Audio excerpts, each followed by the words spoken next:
Chapter 61. Relax, or else you need to relax. Here, have another sip. Tegasera poured Ulrich more wine in his glass. The third glass. I don't even feel drunk from this. He wanted to say that he didn't feel drunk from this shit, but he was being polite. He loved Tegasera like a father he never had and could not imagine insulting him for the average wine the old man was serving. It was still wine. Good enough to get drunk on. Does he need to relax, Ulrich? If there's one thing I've learned during my career, it is that... Tegasera went silent. He thought about the thing he wanted to say and could not get it over his lips. What is it? Ulrich tasted the wine and hoped to get drunk from it after this glass. His brain augmentation was regulating his drunkenness, and he could not fault reality because of it. Nature. Mother Nature. Doesn't matter how far bent and turned she is, she's still putting things the way they were supposed to be.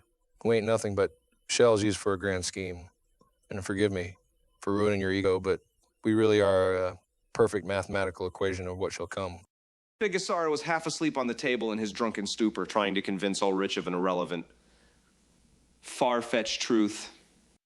So you're telling me I should just kick up my feet and relax in the fake palm tree, wind, hoping for him to come in regret, begging for mercy. Ulrich had another sip.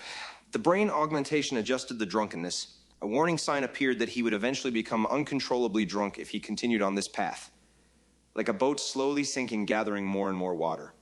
Instead of water, it was wine inside of Ulrich's stomach. It will break, trust me. I contact his Yakuza boss. He will betray him and give him to us if you stop killing innocent Yakuza. Gray despair clawed itself onto the edges of Tegasera's eyes. No! Ulrich started shaking. The shake turned into a sob. You can't. You just can't sell a man like that. He was supposed to be mine. I wanted to kill him in a fair fight. Ulrich cried. Salty tears slid down his cheeks like that of a child who was not getting his Christmas present. I'm sure they'll be reasonable and sell him.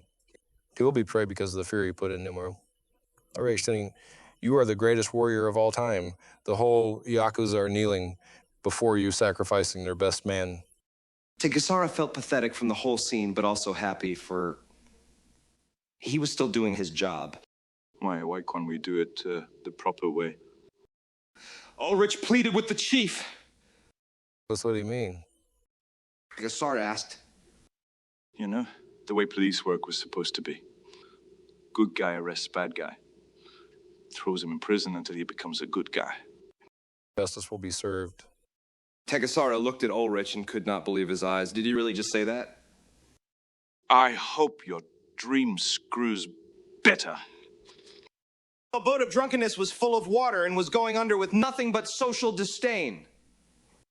When you will see how pointless it all is, you will understand my decision. Tegasera could only think of his daily cup of booze and the sulfuric sun. Two of them, drunk as fuck, walked outside the bar through the back door.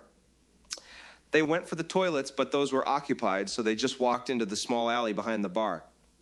They stood by the trash can and relieved themselves.